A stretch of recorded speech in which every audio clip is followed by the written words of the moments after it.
Bonsoir, c'est l'heure de notre rendez-vous sur Europe 1, l'heure où l'on peut enfin se poser, se détendre après le rythme effréné de la journée.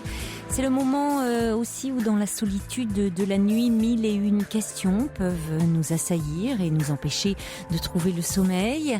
Alors si c'est le cas, eh bien ne restez pas seul, venez partager avec nous ce que vous vivez, ce que vous ressentez, car parler de ces peurs, de ces angoisses permet de se sentir moins oppressé.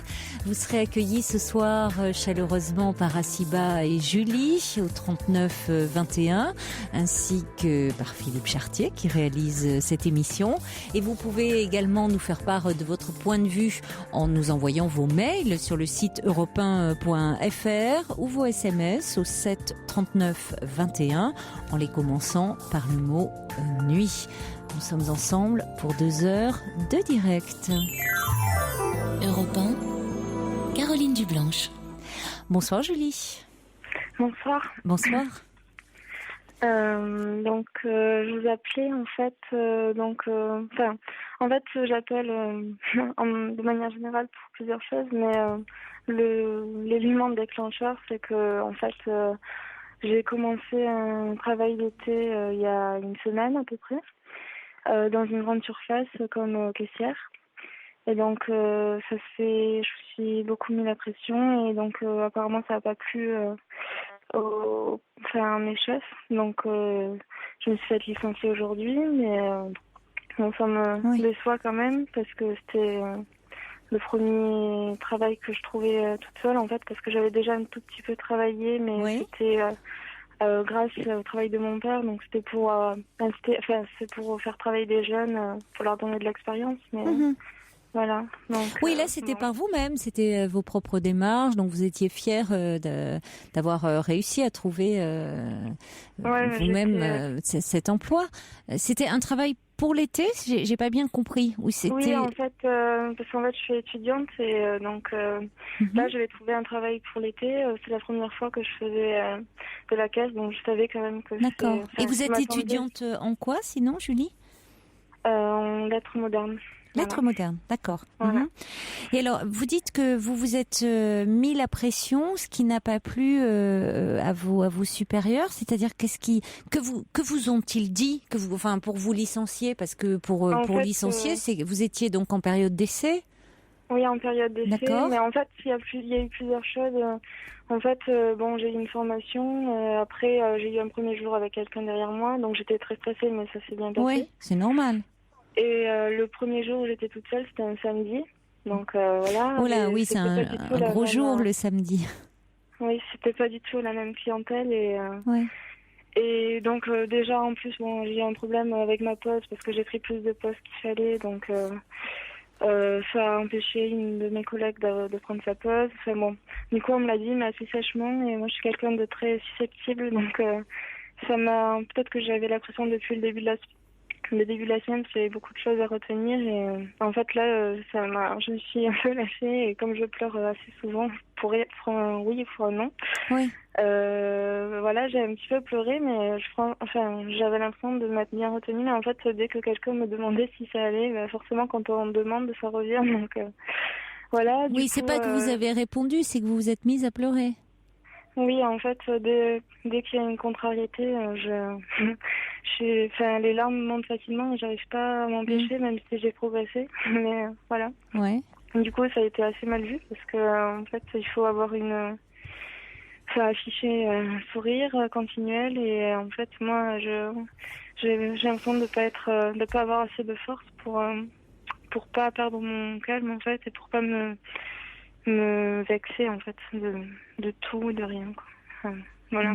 Qu'est-ce qui vous a vexé là, que l'on vous fasse des reproches, c'est ça? Oui, de voir déjà que j'avais pas fait comme il fallait, donc j'aime pas ne pas faire comme il faut. Vous vous sentiez en faute finalement par rapport à ces pauses que vous aviez pris en plus? Qu'est-ce qui fait? C'est que vous aviez oublié un peu dans le nombre de choses. Qu'est-ce qui s'est... disons que en fait on n'a pas le droit à c'est comme une grande surface. Moi, j'avais travaillé dans une petite entreprise où l'ambiance était assez détendue, donc ça n'a rien à voir. Oui. En plus, c'était plus administratif, donc c'est notre rythme. Et voilà. Du coup, ça m'a vexée. En plus, ça me l'a dit assez sèchement parce que en fait, nous avons beau dire quand on arrive, tout le monde se tutoie, on est tous amis. Bon, tout le monde sait. J'ai pas compris. Pardon, tout le monde se tutoie. Oui. Enfin, on m'a dit ça, quoi. Oui, voilà. Vous tutoyez vos chefs. Oui, donc en fait, c'est une image puisque ce qui paraît logique derrière, il y a toujours une hiérarchie. Donc le chef est le chef et la caissière reste à sa place. Oui. Et voilà. Et donc moi, en fait, ça m'a vexée. Du coup, ça m'a suivi toute la journée parce que peut-être que je ressassais un peu trop. Et en plus, un samedi, donc ça m'a stressée. J'ai demandé à aller aux toilettes parce que vite fait, donc on m'a remplacé vite fait, mais c'était toujours sur ma caisse avec mon numéro. Et quand je suis revenue, en fait, on m'a dit le client est fini. Enfin, il n'y a plus qu'à donner quelques vignettes au client. Et donc moi, je pensais qu'il avait payé, il n'avait pas payé. Donc voilà, il avait une centaine d'euros de courses et du coup, ça fait quand même une grosse faute pour un deuxième jour à peine. Et voilà, et du coup j'ai été convoquée, après j'ai encore pleuré, enfin j'ai fait que ça en fait. Donc c'est vrai que c'est normal qu'il m'ait licenciée, mais bon, voilà, j'ai pas du tout géré en fait. Bon, bah écoutez, voilà. Ça arrive, hein. C'est pas, de toute façon, ça allait pas être le job de votre vie, hein. Ouais, c'est ce que m'a dit même pendant la convocation, tout ça, mais en fait... Qu'est-ce qu'on vous a dit pendant la convocation ? En fait, qu'il fallait que je m'étais mis la pression, mais en même temps, c'est facile de dire ça, que c'est moi qui me l'a soumise, parce qu'en même temps, on me l'a mis aussi, quoi. Enfin, dès le début, c'est normal. Oui. Bon, c'est-à-dire que peut-être que là aussi, il faudrait qu'ils revoient un peu, eux, leur fonctionnement, parce que faire un moment de démarrer comme ça, un samedi, peut-être qu'il faudrait que le temps de formation soit un petit peu plus long, et puis comme vous dites, il y a entre le côté tout le monde se tutoie, donc sous-entendu c'est comme si ça sous-entendrait qu'il n'y ait pas tellement de... C'est assez piégeant ça, hein, comme s'il n'y avait pas trop de hiérarchie. Bon, alors qu'en fait, parfois ça rend la hiérarchie d'autant plus oppressante parce qu'elle est invisible en apparence, mais elle est toujours, dans les faits, elle est très présente. C'est-à-dire qu'on vous remet à votre place de caissière, qui est un travail vraiment tout sauf facile, parce que à la fois au niveau de la hiérarchie que vous avez et les clients aussi, hein, qui eux aussi les clients, j'ai plutôt bien supporté. C'est pas avec eux, que vous avez eu des problèmes là, semble-t-il. En fait, moi, c'est ce qui m'a le plus plu, surtout, à part le samedi, parce que samedi, les gens ont été beaucoup plus stressés. Oui, vous dites c'est pas les mêmes déjà. Oui, parce que le samedi, en général, les gens veulent aller vite. Et les gens, je m'associe, mais enfin, en tant que... Et puis, on n'a pas une seule minute de repos, alors que quand on travaille le matin ou même en semaine, les gens sont beaucoup plus détendus, sont même très gentils. Donc, moi, j'avais adoré, quoi, ce côté-là. Donc, oui, ça vous plaisait, le contact avec la clientèle. D'accord. Ouais. Donc, c'était la pression... En fait, c'était plus... le problème était plus interne qu'avec les clients, quoi. Enfin, c'est le monde de l'entreprise, en fait, qui m'a... Bon, c'était la première fois que je voyais une grande entreprise. Attendez, de la grande distribution. Oui, en tout cas, c'est aussi... alors, il y a Sergio qui, c'est son point de vue de Sergio, mais qui dit l'esclavagisme moderne à tous les échelons, et il dit « j'exagère à peine », dit Sergio. Marquez, vous connaissez certainement, vous avez dû en entendre parler, si c'est pas le cas, il faudrait vraiment que vous lisiez le livre « Les tribulations d'une caissière » de Anna Sam.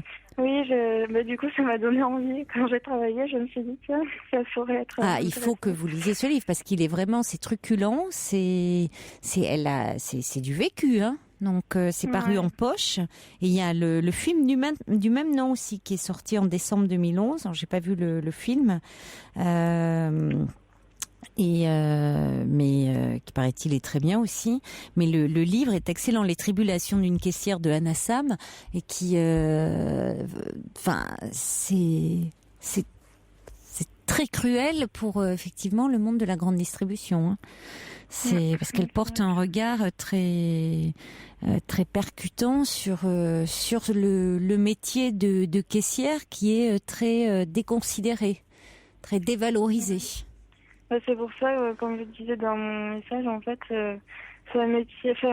vu qu'il n'est pas reconnu, en plus, donc les gens peut-être pensent que c'est comme il y a beaucoup d'étudiants qui le font, se disent que c'est quand même quelque chose de facile. Donc en plus d'avoir échoué au bout de si peu de temps dans un truc qui est considéré par la majorité des gens comme quelque chose de facile, c'est ça qui a fait ça aurait été quelque chose au mérite.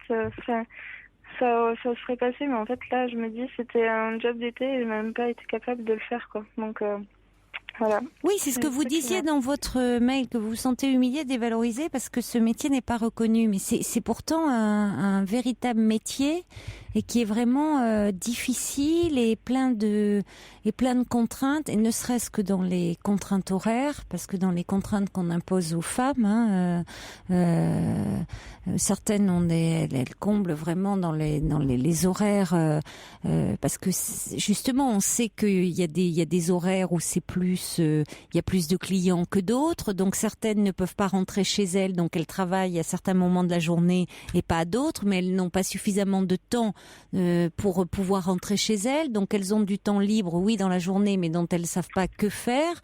Enfin, c'est un métier extrêmement contraignant.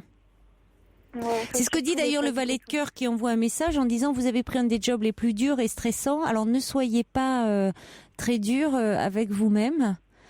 Et puis il y a Carmen qui dit: bienvenue dans le monde cruel du travail, courage, pensez à vos études. Sergio qui dit: ne t'inquiète pas Julie, on est que fin mai et t'as encore le temps de trouver un bon petit job d'été sympa. Sympa ou pas sympa, d'ailleurs, il faut le considérer comme une expérience. Ouais, tout ça, c'est une expérience. Ouais. Alors après, ce qui vous préoccupe, c'est votre susceptibilité.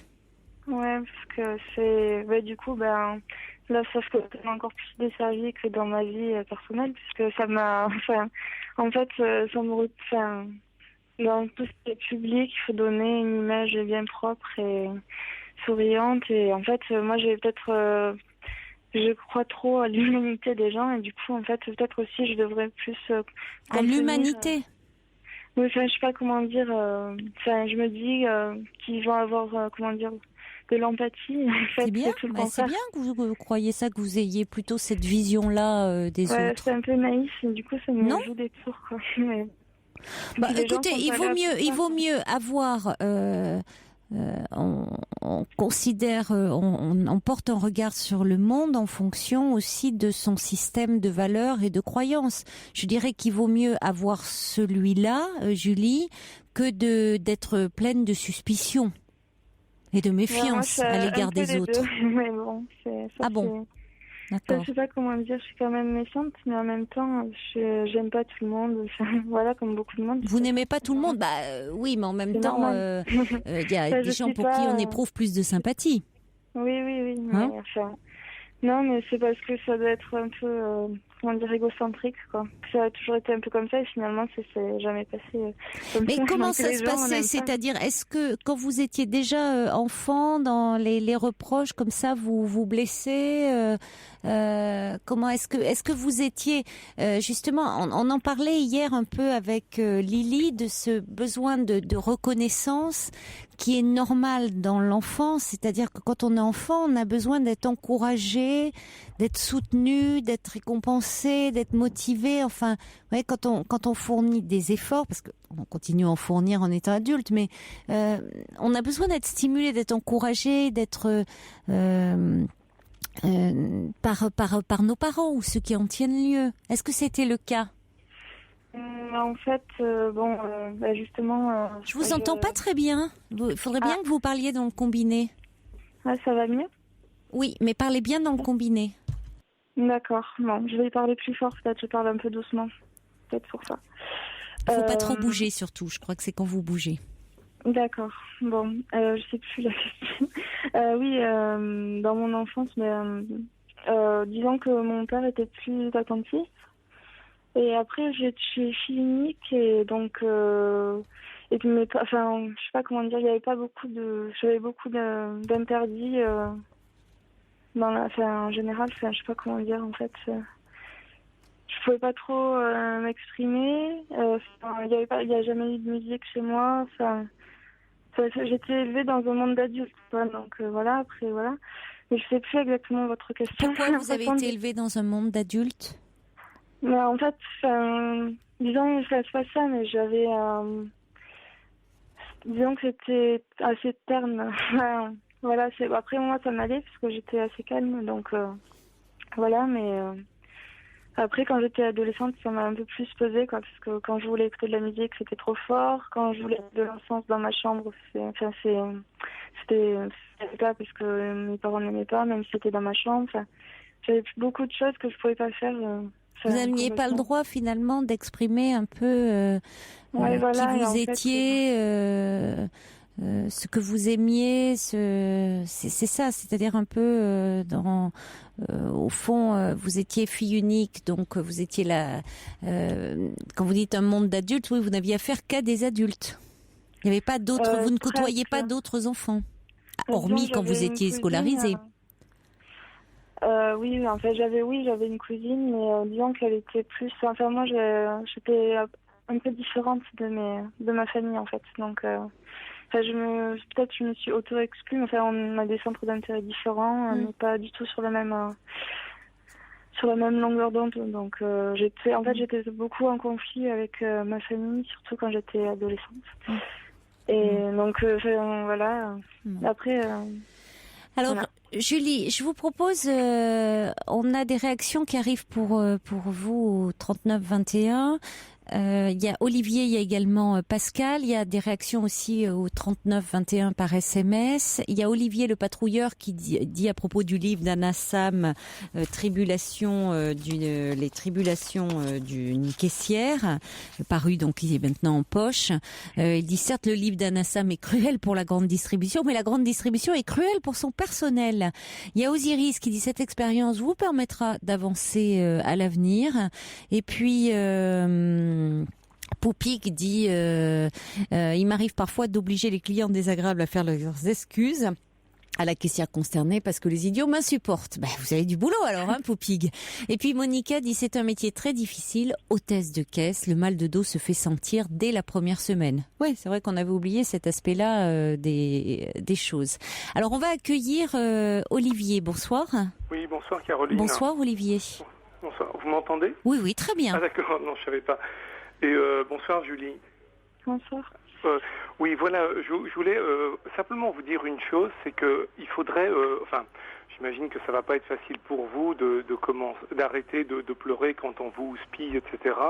Et il faudrait, à mon avis, simplement par respect pour vous-même, que si vous jugez le licenciement abusif, que vous fassiez intervenir soit l'inspection du travail ou éventuellement s'il y a une section syndicale à l'intérieur du magasin, de les faire intervenir pour forcer l'employeur à vous réintégrer, quitte à ensuite démissionner 15 jours plus tard.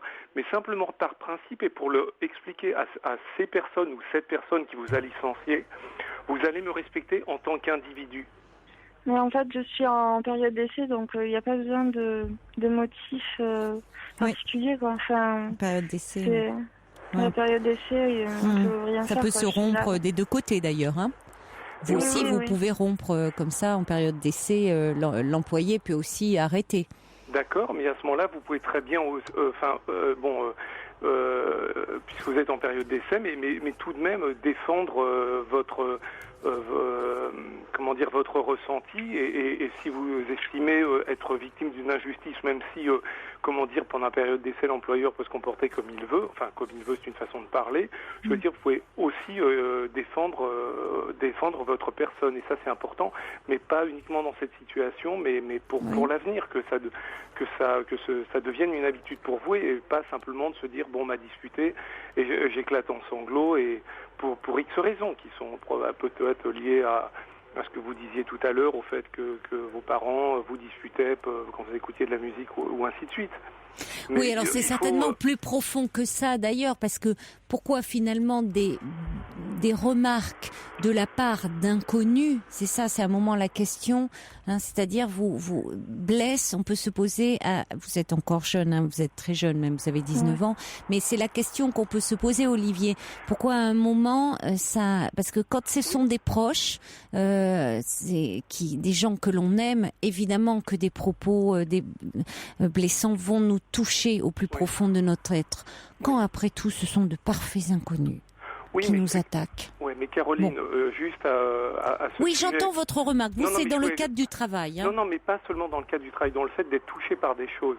Par exemple, vous dites, c'est bizarre, qu'on soit touché par des gens proches de la famille, c'est normal. Mais si c'est des gens extérieurs, on devrait ne pas être atteint.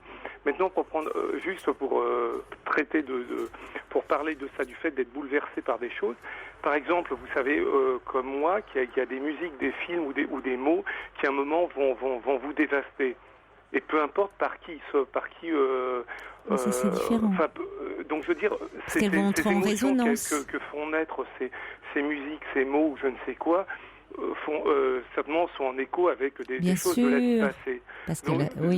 Donc je veux dire, pour moi c'est tout à fait normal qu'on soit même touché par des paroles blessantes de gens qui sont extérieurs à la famille. Ça me paraît tout à fait normal. Oui, mais en même temps j'ai envie de dire, et c'était quand même, si j'insiste sur ce point de vue, je me permets, c'est parce que dans le mail de Julie, la question, au-delà de l'expérience que Julie a vécue là, dans ce travail, c'était aussi cette question de cette susceptibilité et de pleurer un peu, dit Julie, pour un oui et pour un non. Vous voyez, c'était dans ce cadre-là que je resituais. D'accord. Voilà. Mais à ce moment-là, moi, parce que, comment dire, quand vous dites, c'est vrai qu'elle pourrait essayer de comprendre pourquoi, d'où ça vient, etc. Et là, je dirais pas qu'une certaine façon, c'est une perte de temps, et je parle à la limite, pour moi personnellement, qui à un moment est suivi une psychothérapie pendant 12 ans avec un psychiatre qui simplement, au bout de 12-13 ans, quand je lui ai dit excusez-moi docteur, mais je n'ai pas changé, il me dit si, le changement qu'il y a eu, c'est que vous avez eu un enfant. Et je lui ai écrit dans une lettre incendiaire, il n'y a pas besoin d'être grand clerc de notaire pour me raconter des trucs pareils. Et je lui ai dit que si jamais le mal dont je souffrais était un cancer et que simplement on me dit au bout de 12 ans, voilà, on a identifié le moment exact du déclenchement de cancer, je vous remercie, mais si je crève dans 2 heures, qu'est-ce que ça me fout qu'on me dise, voilà, c'est à ce moment précis que tout s'est passé. Ça, je m'en tape. Enfin, je veux dire, je m'en tape. C'est pas le plus important. On peut dire, voilà, ça vient de l'enfance, d'accord. Mais ensuite, la question est de savoir, non pas de trouver l'origine des choses, mais de se dire comment je vais pouvoir me démerder avec des douleurs psychologiques ou physiques. Comment je peux vivre au mieux ou le moins mal avec ça. Mais chercher l'origine des choses, j'ai l'impression que ça... c'est entre guillemets du temps perdu. Bon, je m'excuse de vous dire ça. Bon, parce on ne partage pas le même point de vue. Ah oui, on ne partage pas du tout le même point de vue. Bon, je sais que c'est très couru actuellement. Effectivement, on ne veut plus se pencher sur l'origine des choses. Non, je reste partisan de ça, mais je respecte ceux qui ont un autre point de vue. Oui. Bien. Mais bon, alors vous avez d'autres choses à développer par rapport à une question à poser à Julie avant que l'on accueille également Pascal? Non, enfin je voulais juste lui dire ça, c'est-à-dire qu'elle fasse un peu preuve d'amour-propre et qu'elle se défende, qu'elle apprenne à se défendre quand on, non pas quand on l'agresse, mais quand on lui dit des choses blessantes, au lieu de s'effondrer. Et je comprends que ça va pas être un truc simple pour vous, Julie. J'imagine que c'est pas facile. Mais c'est une habitude qu'il va falloir prendre par respect pour vous-même, c'est-à-dire et forcer les gens à vous respecter en tant que personne. Parce que chaque personne, quelle qu'elle soit, quel que soit son niveau dans la société, doit être respectée. C'est l'individu qu'on est tenu de respecter. On ne respecte pas des fonctions. Comme me disait mon père, je n'ai aucun respect pour un flic qui serait un imbécile. On peut avoir un énorme respect pour un clochard et qu'on va trouver d'une très grande intelligence et se dire ce mec-là ou cette personne est professeur d'université ou je ne sais quoi et se dire quel propos imbécile il tient ou quel comportement imbécile il a au-delà de sa fonction. Donc je veux dire pour vous, il semble essentiel d'apprendre à vous faire respecter en tant que personne, en tant que Julie, quoi. Et peu importe ensuite que vous soyez caissière ou je ne sais quoi. Merci beaucoup. Merci Olivier de ce commentaire. On va également accueillir Pascal. Bonsoir Pascal. Oui, bonsoir. Bonsoir. Alors vous êtes... responsable de caisse. Vous êtes responsable de caisse, donc le témoignage de Julie doit vous parler. Est-ce que vous rencontrez comme ça souvent des jeunes gens, des jeunes étudiants pendant les vacances parce qu'on en voit beaucoup pendant les vacances. Parce que nous, c'est surtout là où je travaille, c'est surtout le week-end qu'on a des étudiants. D'ailleurs là, on en a 4 à former. Parce qu'il y en a qui partent, ça tourne, les bien pour pas ça toute leur vie. Mais nous, au niveau de la formation, donc vous avez une journée où vous êtes à côté de nous, vous nous regardez scanner les produits, comme le déroulement de la caisse. En fin de journée, on vous met en caisse, mais toujours à côté de vous, on est toujours à côté de vous. Et le lendemain, si tout s'est bien passé, vous prenez carte bleue et chèque. Vous voyez, et si vraiment c'est très bon, on vous donne un fonds de caisse. Mais jamais au bout d'une journée, voilà, vous avez l'argent, débrouillez-vous, quoi. Et quand vous partez en pause, vous fermez votre caisse et personne n'y touche, vous voyez. Et au niveau de la pause, par contre, c'est 3 minutes par heure travaillée. 3 minutes par heure travaillée. Alors là, vous faites 4 heures, parce que vous ne pouvez pas travailler moins de 3 heures. Hein. Vous n'avez pas le droit. D'accord. Vous ne pouvez pas faire, par exemple, comme vous, 23 heures. Mais ça ne fait pas beaucoup, hein. Ça fait pas beaucoup. Oui, les pauses, elles sont voilà. Courtes. Voilà. C'est-à-dire c'est 5% de votre temps de travail. D'accord. Donc, du temps de montée... Mais c'est du temps partiel, hein, souvent, les caissières. Oui, mais même c'est pour tout le monde, hein, que vous soyez à 37h30 comme moi ou à 15h. D'accord. C'est 3 minutes. D'accord. Alors, quand vous faites une journée, vous commencez, nous on ouvre à 8h30, donc vous faites 8h30, 13h. On va dire 13h30, comme ça fait un compte rond. Et quand vous avez une pause, c'est vraiment une pause rapide, quoi. Je veux dire, du temps d'aller aux toilettes, de prendre un café, et il est l'heure de redescendre, et on vous appelle si vous avez dépassé. C'est pas vrai. Comment on vous appelle au parleur? Voilà, on vous appelle. Oh là là, ouais. C'est la pointeuse, quoi. C'est pire que la pointeuse. Vous êtes appelé. Voilà. Ouais. Alors, il suffit que le dirlo passe. Mais pourquoi il y a du monde en caisse? Vous l'appelez le dirlo? Directeur, pardon. Non, mais c'est drôle.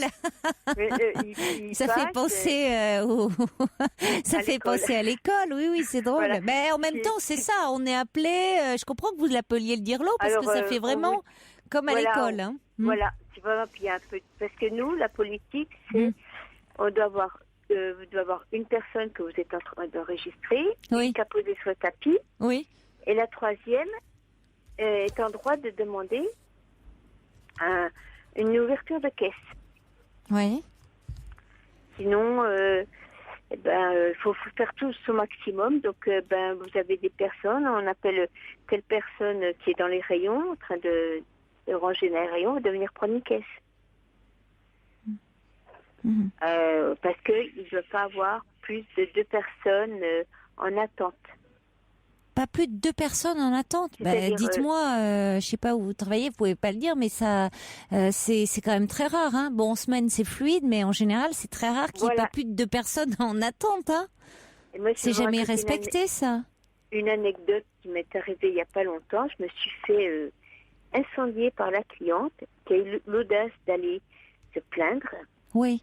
Parce que vous ouvrez une caisse. Oui, madame. Installez-vous, j'arrive. Oui. Donc, elle commence à poser 3-4 articles. Elle voulait se faire livrer 3-4 articles sur le tapis. Elle voulait se faire livrer 3-4 articles. Non, elle avait un gros caddie. Ah donc bon, d'accord, 3-4 articles. Donc, je commence à scanner le produit. Tout. Oui. J'ai oublié quelque chose. Allez-y, madame. Donc, vous attendez. Oui. Elle revient, elle repose encore quelques articles. Donc. Oui. Et comme ça a duré, je vous jure, plus de 10 minutes. Plus de 10 minutes. Parce qu'elle allait chercher un produit. Oh là là, j'ai oublié ça. Bon. Et les autres attendaient, évidemment, la file d'attente s'allongeait. Donc, vous devez attendre. Oh oui. Et puis, c'est pour une livraison. Oui, madame, pas de problème. On avait compris. Prenez votre ticket. Oui. Vous allez à l'accueil, vous faites enregistrer. Oui. Puis bon, elle commence à ranger. Vous avez article par article dans son caddie. Hein. Puis je dis, madame, excusez-moi. Je vous pousse un petit peu. Vous n'êtes pas seule au monde. Elle commence à m'envoyer dessus. C'est incroyable. Bon. Ouais. Arrive, elle va se faire enregistrer. Et manque de chance, elle retombe sur moi pour l'enregistrement, parce que je suis aussi à l'accueil. Oui. Elle me dit, ah, ben j'ai oublié quelque chose. Et ben, Oh, c'est pas oui, vrai. mais madame, là, il est trop tard parce que là, votre caddie il est parti en livraison. Oui. C'est pas vrai, j'avais menti, mais... Oui, bon. Eh ben, elle Maman. était se plaindre à ma chef. Oui. Elle a été se plaindre et Oui, j'espère que quand même... je lui ai refusé. Ah oui. Ma chef m'a donné raison. Bon, Ah, devant quand la même. cliente, elle pouvait pas dire oui, effectivement, elle a tort, nanana, nanana.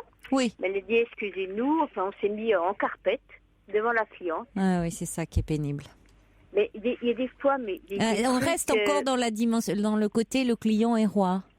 Voilà. Même si là, vraiment, cette dame abusée. Moi, une fois, j'étais arrosée vis-à-vis de vous, et d'ailleurs vis-à-vis des autres personnes aussi, des autres vis-à-vis de vous, Oui, parce que, et comme vis-à-vis je dis- des autres personnes qui attendaient. Oui. Et quel est le cas de figure le plus flagrant que vous ayez, ou drôle, ou burlesque que vous ayez eu parfois avec certains? Une fois, j'ai une cliente, elle m'avait acheté un produit, c'était des pruneaux secs, je m'en rappelle toujours, le 21 octobre. Oui. Le 27 octobre, elle revient, elle me dit, c'est périmé. Ticket de caisse, produit, puis je vérifie, non madame, ils sont pas périmés, quand vous les avez achetés, ils n'étaient pas périmés. Oui. Ah oui, mais je les mangerai qu'en fin d'année. Ah oui, On nous a rapporté des couches qui soi-disant étaient périmées, des couches bébés. Oh, mais ça se périme pas, Périmées. ça. Ça Se périme des couches? Pas Non. du tout. Bon, non. Mais je vois, mais nous, toi, c'était la date limite sur la lessive. Oh là là, oh Les là émissions, là. ils sont Qu'est-ce vraiment, qui vous savez, pinaille, oh là là là là, oui, il coupe les cheveux en quatre là, hein, vraiment, oui, oui, bon, mais écoutez, il y a de 1 centime tout, quoi. produit. Oui. 1 centime sera produit. Oui. Voyez, Julie, tout ce que vous avez évité, Il échappe des Hein, scandales. finalement. Moi, une fois, j'ai été baptisée au IOP, hein, parce qu'une cliente, elle avait eu un petit souci avec moi, oui, et c'était un dimanche, parce qu'on est ouvert jusqu'à 12h30. Il est déjà 12h40. Oui. Alors, je dis, messieurs, dames, vous patientez, s'il vous plaît, le magasin est fermé. Bon, monsieur, vous passez à cette caisse-là. Donc, je m'installe pour l'encaisser. Elle qui arrive comme une furie, qui engueule son bonhomme. Oui, je ne pas passer à cette caisse-là. Elle, c'est une ci, une ça. Enfin, bon, j'ai eu tous les noms d'oiseaux. Elle a Oui. mis du yop à la vanille. Elle l'a lancé sur le tapis. Et il y avait le directeur qui était pas loin. Je fais, monsieur, vous me remplacez, s'il vous plaît. oui. Et qu'est-ce qu'on lui a dit à cette cliente? Là, quand même, le client n'a pas tous les droits. C'est-à-dire que cette dame, on lui a pas dit... On l'a encaissé. Encourager un peu plus de merci, au revoir. mesures quand même, de dire que bon, ça va, elle n'a pas piqué une crise comme un petit enfant, non? Mais vous en avez qui vraiment tapent des scandales, mais pour rien. Oui, bah oui, il y a vous de tout. Oui, les gens sont épuisés, énervés. Vous avez de tout, le temps d'attente. Une fois, j'ai eu Bon, une écoutez, personne qui m'a dit... une dernière pour la route. Oui, une dernière. Parce que j'avais rendu en pièces et non pas en billets. Oui. Elle m'a dit PU. Je dis, madame, s'il vous plaît, soyez correcte. Oh non, c'est pas possible. Oui. Ouais. Vous envoyez. Ouais. Hein, il faut de la constance quand même. Hein. Ouais. Oh oui. Oui. Oh, ça fait 12 ans que je fais ça, vous savez. Oui, c'est-à-dire que vous êtes obligé. Si vous preniez tout pour vous, vous seriez en dépression. Hein. Oui. Oui. Mais il ne faut pas qu'elle s'en passe, Julie. Elle en verra d'autres. Oui. Ouais. C'est une expérience, hein, c'est-à-dire c'est une expérience. Bon, et c'est pour ça qu'il faut pas le vivre comme une humiliation, comme bon, vous allez vous renforcer. C'est vrai que personne n'aime avoir des reproches et autres, mais là il faut prendre des reculs. C'est vrai que forcément c'est toujours stressant un premier travail, quel que soit ce travail. C'est surtout qu'ils l'ont mal formé. Mais bon, voilà, je pense qu'il y a eu, vous avez été trop vite lâché, hein, je pense. Alors, j'ai quand même eu 3 jours de formation. Je crois que la dame, je suis en tête le nom. Pascal. Elle avait eu, c'était 1 ou 2 jours de formation, je crois, enfin, ou même 1 jour. Enfin, moi, j'ai été avec des vrais clients qu'à partir du 4e jour, donc voilà. Bon. Mais bon. Vous êtes mis la pression, et quand on se met trop la pression, parfois, c'est aussi ce qui arrive.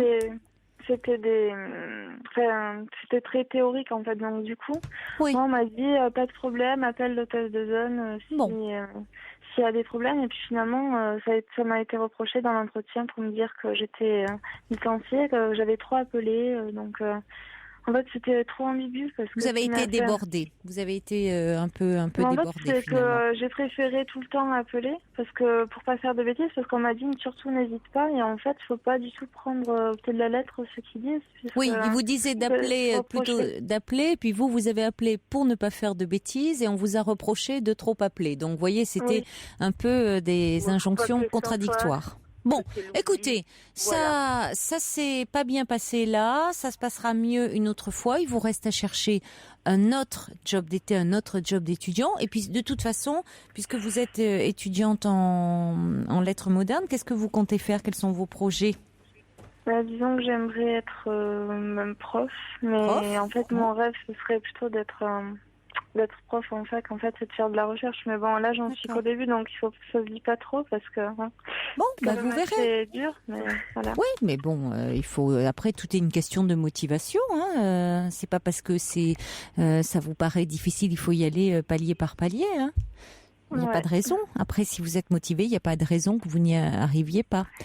Il y a quelqu'un qui dit « Je comprends que Julie soit dans tous ses états quand on lui fait une remarque, car elle est très jeune. Elle doit penser que c'est son avenir professionnel qui est en jeu, surtout que c'est un milieu impitoyable. Bon courage à Julie de la part de... » J'ai pas la suite. Et puis, il y a Nouara qui dit « J'ai été très touchée par le témoignage de Julie ayant mal vécu son expérience dans la grande distribution. Il faudrait qu'elle arrive à prendre du recul pour faire de ce qu'elle a reçu de bien ou pas dans cette expérience, pour en faire une force, qu'elle ne perde pas d'énergie pour des personnes qui n'ont manifestement rien fait pour l'aider à intégrer ce poste, si temporaire aurait-il dû être, qu'elle sache ce qu'elle vaut, et qu'elle ne se dévalorise pas du fait qu'il y ait eu incompréhension. C'est ce que voulait vous dire aussi Olivier, c'est-à-dire votre valeur n'est pas liée à ce que vous faites. Votre valeur, elle est intrinsèque à vous, elle est liée à vous-même. Donc, il y a Marie-Hélène qui dit « C'est une bonne expérience pour notre apprentie caissière de l'été, d'autant qu'elle a une bonne analyse d'elle-même, elle est susceptible, mais elle le sait. » Voilà, bon, en général, quand on est susceptible, on le sait. Il y a des gens qui ne le reconnaissent pas, mais en général, on le sait. Qu'elle tire de cela que du positif, dit Marie-Hélène, pour l'avenir et son comportement dans le futur. C'est toujours bon de vivre des expériences négatives pour en tirer du bon pour l'avenir qui est devant elle. Je pense qu'elle peut aussi en tirer des leçons sur ses relations futures. Elle est si jeune. Voilà. Vous savez, franchement, il y a Sergio qui dit, moi, réflexion faite, j'aurais même pas tenu une demi-journée.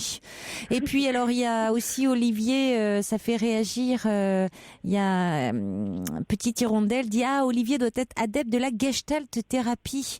Nous, clients, sommes aussi difficiles avec nos amis les caissières que leurs patrons. Alors, c'est vrai qu'il y a ce côté, Olivier disait, non, ça sert à rien de creuser l'origine, le pourquoi de peut-être vous réagissez, vous êtes à fleur de peau comme ça. Le valet de cœur n'est pas d'accord. Il dit un voyage se définit par un point de départ, un cheminement et le but. Ne pas tenir compte de l'origine, c'est remettre en cause le sens même du voyage. C'est aussi ce que dit Poupig. Au contraire du monsieur, je suis sûre que s'attaquer à la racine des problèmes de l'enfance, ça fait grandir l'arbre de vie que nous sommes. C'est très joliment dit en tout cas. Merci Julie d'avoir appelé parce que ça nous permet d'avoir parlé également avec vous Pascal de ce difficile métier de caissière. Vous connaissiez, vous, le maîtrais? Non, j'ai pas lu, non. J'ai pas entendu ce que vous disiez, Pascal. Quand j'ai dit difficile métier, vous avez dit maîtrais? Mais c'est un métier qui est très, très enrichissant parce qu'on voit beaucoup de gens et tout ça. Et c'est un bon métier quand même. Oui, mais c'est ça. Mais je crois que ça ressort aussi dans ce livre. Les tribulations d'une caissière de Anna Sam. Oui. Voilà. Oh, voilà. Je vous embrasse. Merci. Et bon courage, Julie. Merci. Remettez-vous de cette expérience un peu difficile, mais ça va aller. Au revoir. Bonsoir, Jordan. Bonsoir. Bonsoir. En fait, voilà, je vous appelle parce que... Oui. En fait, j'ai 19 ans, je suis homosexuel. Oui. Et en fait, c'est un peu compliqué. En fait, mes parents, ils ont croyant, en fait, ils sont musulmans. Oui. Donc, pour eux, en fait, d'être gay, c'est vraiment... C'est pas bien et tout. Donc, je suis discret. Enfin, j'étais discret. jusqu'à hier, quand ma belle-sœur, en fait, elle m'a vu avec mon ami. Et Oui. en fait, je sais pas comment dire. En fait, je sais pas si je dois leur annoncer avant que ma belle-sœur, elle leur dise elle-même, ou c'est moi qui dois leur dire, ou bien rien leur dire et quitter la maison. Parce que Vous pensez que ça irait jusque-là? Si vos parents l'apprenaient, ils vous demanderaient de quitter la maison? Oui, mon père, c'est sûr, mais ma mère, je sais pas. Mais votre belle-sœur, vous pouvez pas lui parler?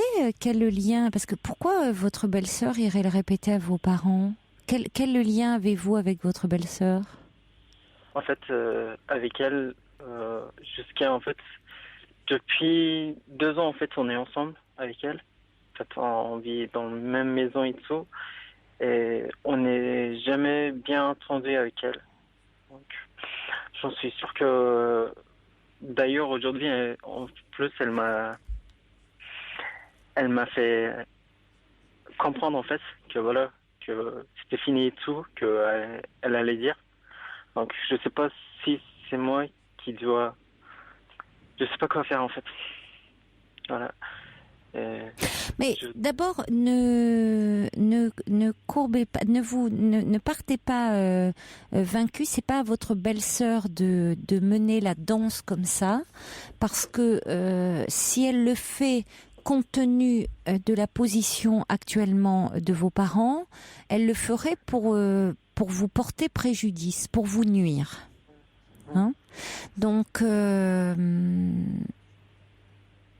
bon, il y a deux hypothèses à envisager, Jordan. Soit, peut-être, la première hypothèse, qui serait évidemment la plus favorable, c'est que même si vous ne vous entendez pas, votre belle-sœur ne va pas prendre le risque quand même d'aller en parler à vos parents.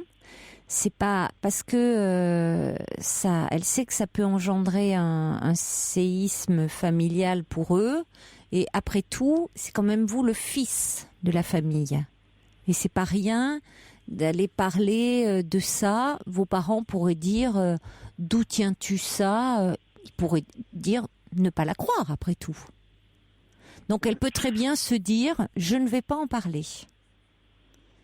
Même si c'est elle vous la bat un peu froid, qu'elle est distante avec vous, mais néanmoins ne pas en parler à vos parents.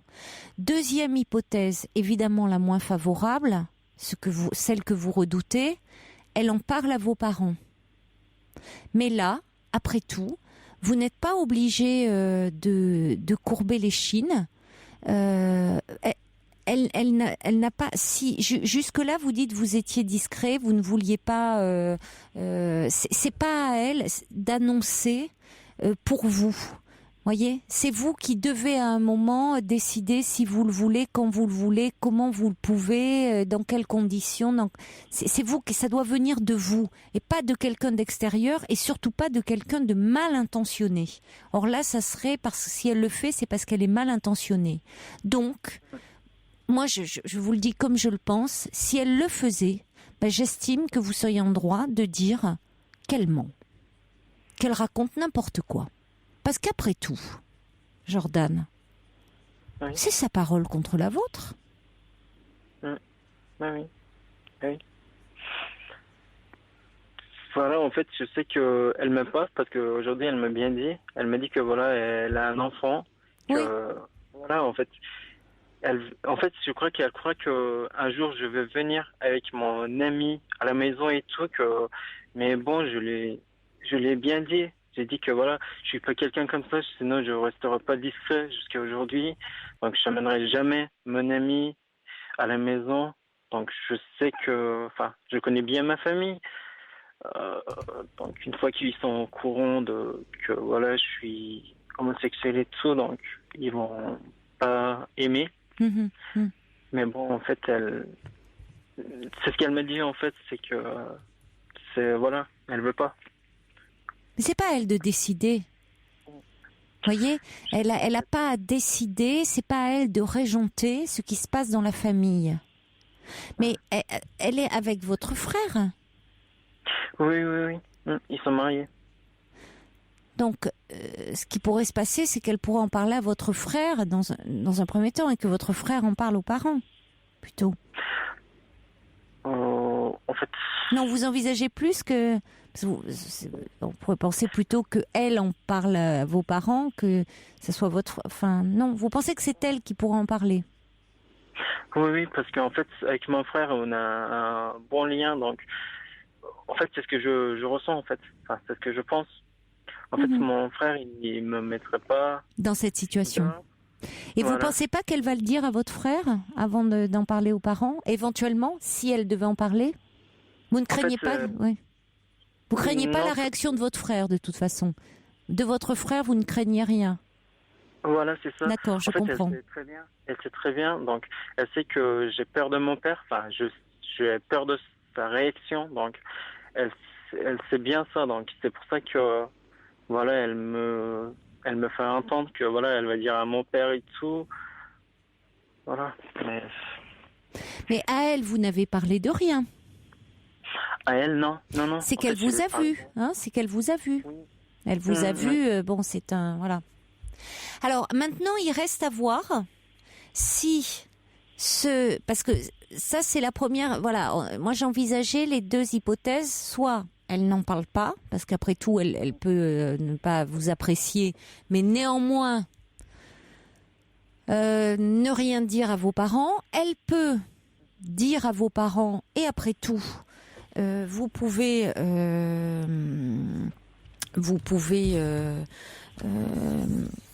dire si vous n'êtes pas prêt, voyez, si vous considérez que la situation est trop compliquée pour le moment, que vous ne vous sentez pas prêt, c'est pas à quelqu'un de vous balancer comme ça, de vous dénoncer. Enfin, je veux dire, c'est à un moment, si on doit parler de son homosexualité à ses proches, à son entourage, c'est la personne concernée qui doit le décider. C'est pas une personne mal intentionnée qui doit le faire à la place de. Malheureusement, ça peut arriver. Mais à ce moment-là, si on n'est pas prêt, vous pouvez très bien nier les choses. À moins, parfois, ça peut arranger lorsque la vérité éclate au grand jour. C'est comme si on peut se sentir libéré parce que tout ce qu'on porte et qui oppresse, parce qu'on doit vivre caché, parce qu'on doit cacher ce que l'on est dans le fond, c'est étouffant de cacher ce que l'on est et ça peut être vécu, même si c'est fait dans un contexte qui n'est pas fait de bonnes intentions, mais ça peut être aussi libérateur. Donc il faut considérer cet aspect des choses. En fait, voilà, jusqu'à présent, j'étais bien discret. Donc, oui, j'ai compris. Voilà, en fait. Je sais pas si je dois... Je sais pas ce que je vais faire, en fait. Si je quitte la maison d'un coup, comme ça, sans rien dire... C'est ce que vous aimeriez faire? Oui. Sinon, en fait, elle va dire à mon père, à ma mère, et après, ça va aller loin. Vous êtes convaincu de ça, qu'elle va le dire? Ce qui n'est pas forcément le cas, hein? En fait, comme elle a parlé aujourd'hui, on dirait oui. Qu'est-ce qu'elle vous a dit aujourd'hui? En fait, elle dit que voilà, c'est demain matin qu'elle va annoncer. Demain matin, quand mon père il va pas aller travailler et tout. Donc elle va. Et comment vous avez réagi, vous? Moi, j'ai rien dit parce que je sais pas. J'ai dit ne fais pas ça et tout. Tu me verras jamais avec un de mes amis. Mais elle comprend rien en fait.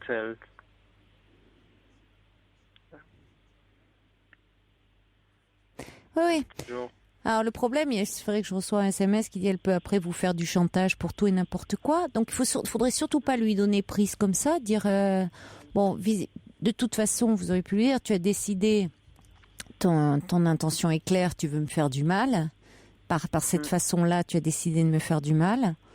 Mais vous pouvez parfois face à quelqu'un qui est aussi, ça peut être aussi une façon de vous tester, de voir comment vous réagissez, dire voyez, de le prendre vraiment, d'aller dans son sens, dire, écoute, t'as décidé de parler, vas-y. D'aller dans son sens, dire, écoute, t'as ton intérêt de dire, de toute façon,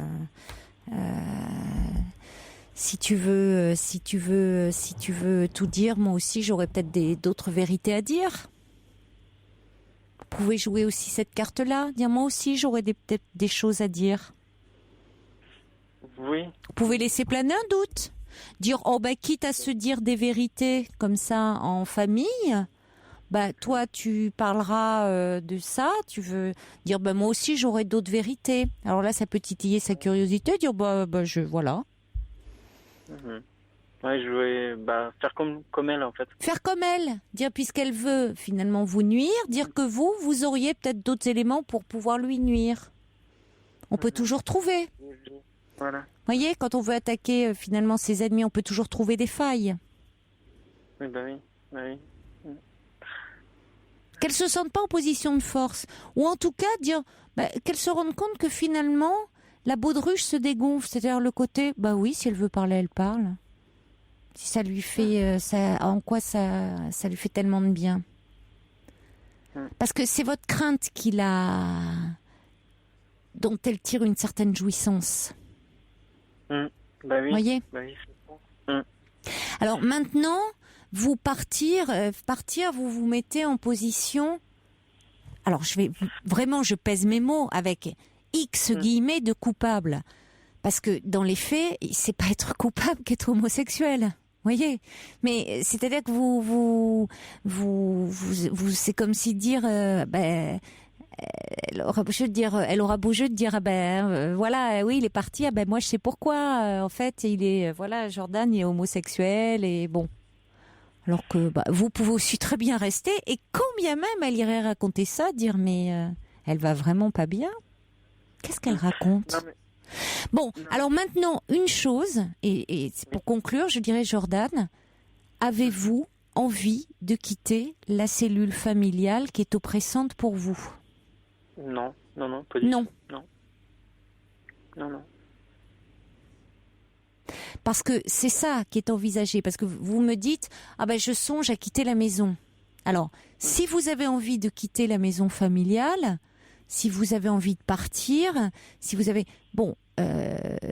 finalement, ça serait presque les aveux, voyez, le côté, la révélation de la belle-sœur, ça pourrait presque dire, vous donner le prétexte de dire, enfin, je vais pouvoir, elle me force à faire mon coming out. Non, on n'est jamais forcé à rien. Vous pouvez aussi nier. Si j'ai envie de partir de la maison, c'est juste que, en fait, je voudrais pas voir le visage de mes parents, en fait, une fois que ma belle-sœur, elle annonce tout. Donc après ça, Vous niez en bloc. C'est juste pour ça. Est-ce que vous vous sentez à même de nier ou pas ? Non. Non. Non. Vous n'arriverez pas à dire que ce qu'elle raconte n'est pas vrai ? Jusqu'à... si, quand même, mais... En fait, après... je connais pas bien elle, en fait. Avant le mariage avec mon frère... Mais vous avez peur de votre belle-sœur, hein ? Oui, en fait, je connais pas bien sa vie, donc, en fait, je peux pas dire des choses plus que ça, en fait, sur elle. Donc, si j'avais des secrets sur elle, oui, là, Mais peu importe, mais j'ai envie de dire, Jordan, cette femme, vous lui donnez un pouvoir qu'elle n'a pas. Elle veut nuire, je ne sais pas pour quelle raison, mais quand bien même vous n'avez aucun secret sur sa vie, quand bien même elle va, si elle dit qu'elle vous a vu avec un garçon, vous pouvez dire non, ne serait-ce même si c'est compliqué, parce que oui, c'est la vérité, vous préférez les garçons, mais dans les faits, pour ne pas laisser cette femme vous faire du mal, parce que cette femme, là, elle veut vous faire du mal. Donc il sera toujours temps de dire à un moment, quand vous serez prêt, à vos parents, que vous êtes comme ça. Pour le moment, vous êtes très jeune, Jordan, vous avez 19 ans. la vie est longue, la vie est très longue. Et à un moment, vous trouverez certainement la force de pouvoir dire les choses, de pouvoir... Et vous savez, la réaction des parents, comme le dit Sergio, peut être surprenante et radicalement différente de celle prévue. Donc, il y a beaucoup de choses qui peuvent changer. Simplement, il ne faut pas laisser cette femme faire du mal et lui donner ce plaisir-là. C'est juste pour ça. On va continuer à en parler après le journal de minuit. Ne raccrochez pas, Guillaume se joindra à nous.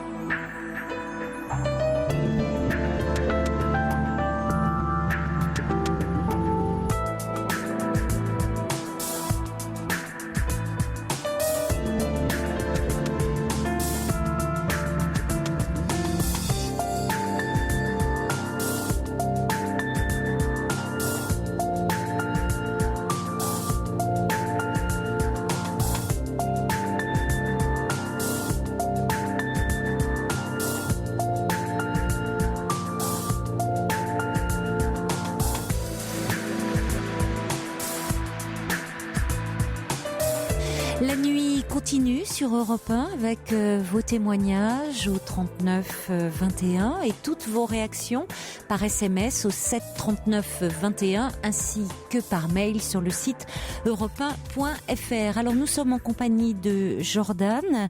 Jordan, donc je rappelle que vous avez 19 ans, vous êtes homosexuel. Jusque-là, vous étiez très discret parce que vos parents sont musulmans et dites-vous, ils n'accepteraient pas votre homosexualité. Le problème, c'est que votre belle-sœur vous a vu avec... alors, c'était votre ex, hein, d'ailleurs, petite amie. Oui. Bon. Oui. Et elle vous a dit aujourd'hui qu'elle allait tout révéler à vos parents. Et évidemment, vous êtes très angoissé au point de dire que vous allez peut-être devoir quitter le domicile familial. Donc moi, je vous conseillais de ne pas laisser comme ça, votre belle-sœur peut ne pas dire les choses, et si elle les disait, eh bien dans ces cas-là, de nier tout en bloc.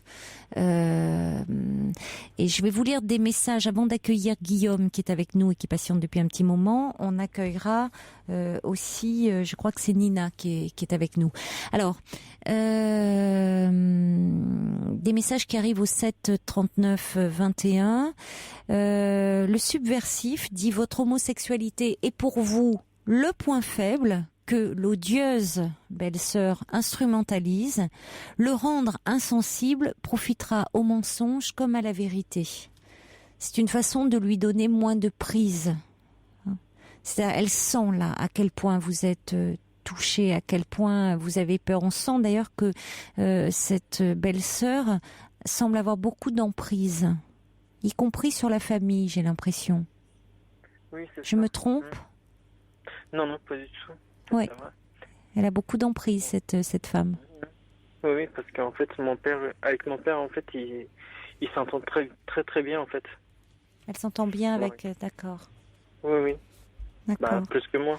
Et avec votre mère ? Avec ma mère, pas plus que ça. Mais voilà, en fait, c'est pour ça que j'ai peur de la réaction de mon père, en fait. J'en suis sûr qu'il va le croire à elle. Donc, mais pas à moi. Elle s'entend moins bien avec votre mère. C'est ça. Bon, c'est un atout pour vous, parce que votre mère a aussi de l'influence. Oui. Hein ? Donc ça compte aussi, ça. Voyez ? Mais on sent effectivement l'influence de votre belle-sœur, mais c'est pas parce qu'elle s'entend bien avec votre père, elle prend quand même un risque, parce que en révélant votre homosexualité, qui, comme vous dites, serait vraiment très tabou, ça revient à s'attaquer à vous, ce qu'elle veut d'ailleurs, hein ? Oui. Ce qu'elle veut, vous faire du mal. Donc, elle prendrait quand même un très gros risque, hein ? Voyez, parce que c'est quand même dire à vos parents, dire à votre père, ah ben ton fils il est homosexuel. Donc il y a peut-être quelque chose. je ne pense pas une seconde ce que je suis en train de dire, mais pour vos parents, ça pourrait être interprété comme tel. Il y a quelque chose qui n'a pas réussi quelque part dans votre éducation, ou c'est pas dans l'ordre des choses, c'est pas normal. Donc elle les touche, elle les blesse en tant que parent. Elle prend un risque. Alors bien évidemment, il s'agit pas de cela, hein, et que ça, on pourrait en parler. Le fait, c'est pour ça que c'est si douloureux pour vous. Mais vous, votre homosexualité, et vous êtes très jeune. C'est pas vous qui blessez vos parents, c'est parce qu'il y a quelque chose de culturel, de l'ordre de la religion. Il y a quelqu'un qui dit d'ailleurs chez les catholiques, c'est pas mieux. Bon, c'est dans les religions, c'est d'ailleurs désespérant. Parce que dans les religions, il faudrait pouvoir sortir des dogmes religieux. Il devrait y avoir de la bonté, de la bienveillance, de la tolérance, donc à l'égard de toute personne, et quelle que soit la façon dont elle vit ses amours. C'est quand même ce qui est au cœur normalement des religions, la bonté, la bienveillance, la tolérance et l'amour. Bon, ça serait un autre débat. Alors, quelqu'un dit, ne vous laissez pas dévorer par votre belle-sœur. Lilia dit, je comprends l'appréhension de Jordan devant une réaction violente de son père. Il pourrait faire appel à une association pour une protection. On vous donnera des coordonnées hors antenne. Et puis, Osiris dit, votre mère peut être le lien vers votre père. Chris qui dit, votre frère aussi peut être un soutien pour vous, au cas où elle en parlerait. On va accueillir maintenant Guillaume. Bonsoir Guillaume. Bonsoir. Bonsoir. Bonsoir Jordan également. Merci beaucoup Caroline. Je vous avais appelé il y a un mois pour une situation qui a quelques similarités avec celle de Jordan et puis des différences. Mais je réagissais ce soir en entendant l'émission et en entendant les conseils parce que je ne suis pas d'accord avec tout en fait. Oui, justement. Donc, en fait, pour revenir sur ce que j'avais vécu et ce qui s'est passé depuis, assez rapidement, moi, je vous avais appelé parce qu'en fait, mes parents avaient appris la chose. J'avais été pris en photo par un journal local lors d'une marche des fiertés. Oui, je me souviens. Depuis, la réaction, c'était mon père ne me parlait plus. Quelque chose qui peut être assez similaire avec ce que risque de vivre Jordan. Et ma mère voulait me soigner. Et cette situation va durer plus de 3 ans avant que j'ai trouvé envers les témoignages que j'avais eu le soir des conseils de l'émission. Vous-même, votre équipe, Jordan, il y avait des gens qui m'avaient appelé, Sylvain, et puis j'avais entendu le témoignage justement aussi d'une maman qui a fait que j'ai osé effectivement un des week-ends en reparler à ma mère. Et justement, alors déjà par rapport à ce que j'ai pu entendre de ma mère, ma vie t'a donné un conseil à Jordan. Le premier des reproches que m'a fait ma maman, c'était de dire moi je t'en veux de la façon dont je l'ai appris et parce que toi tu ne m'en as jamais parlé. Et donc ma maman s'est posé beaucoup d'inquiétudes visiblement sur le fait que est-ce que c'était puisque pour elle l'homosexualité n'était pas quelque chose de normal ou d'acceptable, sur le fait que c'était peut-être par désespoir ou autre, ou par malheur, ou par voilà. Elle avait des inquiétudes sur le fait que je sois heureux. Et elle les traduisait par moi sur des inquiétudes sur le fait que je sois normal.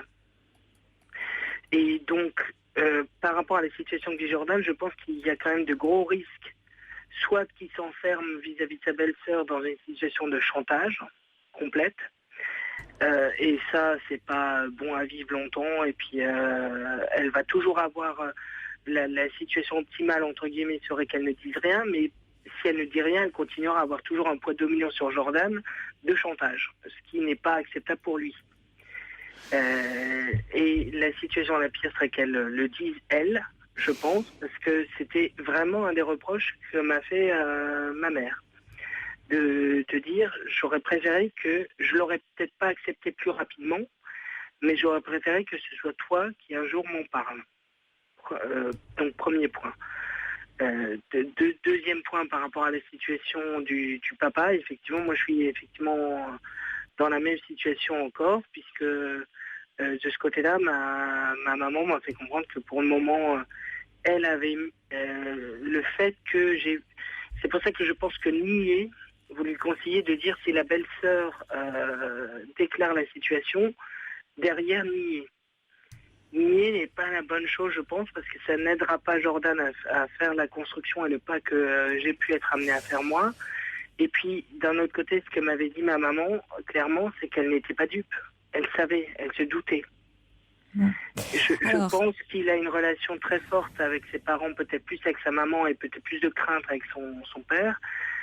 Mais dans les deux cas, le fait qu'il puisse avoir une telle peur de la réaction au cas où ma belle-sœur annonce la chose, ça veut dire qu'il imagine que ses parents puissent croire que c'est vrai. Et cette situation est vraie. Et donc, c'est bien qu'il a lui-même déjà conscience. Jordan, tu dois savoir que tes parents, quelque part, malgré tous les efforts que tu as faits, peuvent avoir un doute. Chaque situation est particulière. Je suis ravie, en tout cas pour vous, Guillaume, que ça a évolué comme ça et de façon aussi positive par rapport... Je me souviens ça a évolué très à bien. Moitié, puisque j'en ai parlé, ma maman c'est bon, mon papa on verra. C'est souvent comme ça, mais bon, c'est déjà une évolution quand même par rapport à votre appel... Par rapport à votre appel, ça a quand même beaucoup bougé et on est quand même, il y a des choses qui sont vraiment très porteuses d'espoir. Oui. Maintenant, chaque situation est vraiment différente. Moi, ce qui me gêne, et c'est là, bon, on n'est pas d'accord, on va pas polémiquer pendant 10 ans. Je partage pas votre point de vue, il est vrai, parce que je trouve qu'on n'a pas, si vous voulez, ça doit être. Alors c'est vrai que la situation, elle était un peu, c'est pas, vous vous êtes retrouvé en première plan première photo d'un journal. Là, c'est quelqu'un qui veut nuire à Jordan, c'est quelqu'un de l'entourage familial, c'est la belle-sœur. Donc je trouve prendre les devants. Oui, on pourrait, si effectivement Jordan se sentait suffisamment fort à même de le faire et peut-être qu'il n'y avait pas ce contexte familial, cette appréhension, tout dépend aussi des familles. C'est vrai que ça peut être, c'est vraiment à double tranchant. C'est donner aussi un grand pouvoir à cette belle-sœur. C'est vrai que ça pourrait être une solution de désamorcer, mais c'est vrai, ça pourrait être une solution, on désamorce et finalement on anticipe. Mais il se peut aussi que cette belle-sœur ne parle pas. Oui. Qu'elle ne dise rien. Et après tout, du coup, Jordan, il décidera au moment voulu. Quant au chantage, je dirais, elle ne pourra faire du chantage que si elle sent que, pour Jordan, c'est un point de fragilité qu'elle peut instrumentaliser, comme le disait très bien le subversif. C'est-à-dire qu'elle peut jouer là-dessus. Or, justement, il ne faut pas qu'il donne prise. Et à ce sujet, j'ai reçu le mail de Chaudron de la Barque qui dit: mais qu'a-t-elle vu, votre belle-sœur ? Après tout, soyez ferme et rusée. Si elle a l'intention de vous nuire, dites-lui qu'elle se trompe, qu'elle n'a rien vu, que c'est un ami. Si vous lui dites avec aplomb et fermeté, elle passera peut-être à autre chose. Endormez-la gentiment, brouillez les cartes, gardez votre jardin secret rien que pour vous. Souvenez-vous que vous n'êtes pas obligé d'informer vos parents de vos préférences sexuelles et surtout pas sous la contrainte ni la crainte de représailles. Apaisez-vous. Les choses finiront par se tasser. Très bon courage à vous. Merci. Parce qu'après tout, je crois qu'il faut parfois ruser aussi dans certaines situations face à des gens qui veulent nuire. Or, on est dans ce cas de figure. Voilà, mais c'était après, mais bon, j'entends votre point de vue et je suis ravie de savoir que les choses sont en bonne voie pour vous, Guillaume. Merci beaucoup. On va accueillir également Nina. Bonsoir Nina et on va conclure avec vous. Bonsoir. Bonsoir Caroline. Bonsoir. Donc je vous appelais pour aider Jordan. Oui, merci. Donc merci beaucoup. Je suis musulmane. Oui. Donc dès que j'ai écouté Jordan, j'ai eu un peu la chair de poule. Parce que j'ai dit le pauvre dans quoi il est. Parce que nous, dans notre religion, homosexuel, ça n'existe pas. Voilà. C'est à bannir, c'est comme ça, c'est juste impossible. Enfin, ça existe, mais bon. Ça existe, mais c'est des gros non-dits, c'est un énorme tabou. Oui, ça existe, parce que ça existe, voilà. Mais bon, moi, je suis faut pas le dire, quoi. Il y a une grande communauté d'homosexuels, mais c'est pas dit, c'est caché. Être homosexuel à visage découvert, c'est juste impossible. C'est soit la famille, soit tu vis ta vie d'homosexuel. Mais tu n'auras pas les deux. Ensuite, sa belle-sœur, ce qu'il raconte, elle a le vice en elle. Et elle est en train de faire croire à Jordan que c'est lui qui a du vice. Vous voyez ce que je veux dire? C'est très juste. Oui, je suis d'accord. C'est vrai. Voilà. C'est elle qui porte, qui est pleine c'est ça. Elle porte un jugement elle est pleine de haine, alors que en fait c'est elle qui a le. Vous avez raison, qui est pleine de haine, de choses. Oui. Elle est du côté soi-disant de la vertu.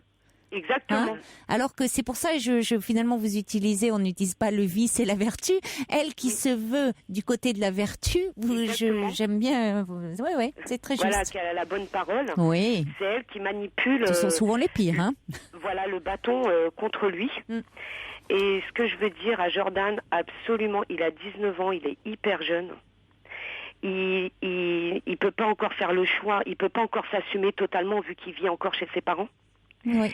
Il faut absolument qu'il nie. Elle a joué le vice avec lui, il fera le vice avec elle. Il va c'est-à-dire il va utiliser la même arme que elle essaye d'utiliser contre lui. C'est demain matin. Elle dit quoi que ce soit. Déjà, comme il disait Chaudron de la Barque, je pense, qu'a-t-elle vu? On ne sait pas ce qu'elle a vu. Ça se trouve qu'elle l'a vu juste avec un copain, ou même un peu proche, mais après tout, les jeunes d'aujourd'hui, ils sont tout le temps là à se sauter dessus. Exactement. C'est elle, on veut voir ce qu'on veut bien voir, et peut-être qu'effectivement, il peut lui dire, t'as vraiment, c'est toi qui as le vice en toi, et tu vois finalement, c'est toi qui as une vision très déformée des choses. Voilà, exactement, et qu'il nie totalement en bloc. Il faut absolument pas qu'il admette, parce que s'il admet, elle aura gagné. Ensuite, il disait qu'elle vivait avec eux, je pense, dans la maison. Ils vivent tous ensemble.